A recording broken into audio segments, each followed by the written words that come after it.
We are already in the ninth chapter of Economy and Health Hour. In chapter 8, we saw how our patient, Economy, has been hospitalized. Two great specialists were taking care of it, Hayek and Keynes. However, the situation becomes critical and Keynes steps forward applying measures of fiscal stimuli. Reduction of the interest rate, reduction of taxes and an increase in public spending.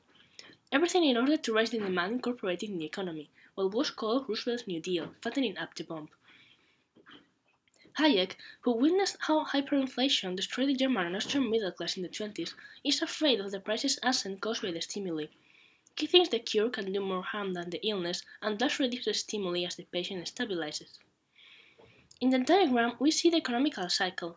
Economic activity does not grow constantly, but suffers from ups and downs. Until Keynes, everyone thought that these oscillations were as unavoidable as tides, but thanks to these contributions, we are learning to somehow control it. Fiscal policies, which work on taxes and public spending, and monetary policy, which works on the interest rate, are the two main tools to soften the cycle.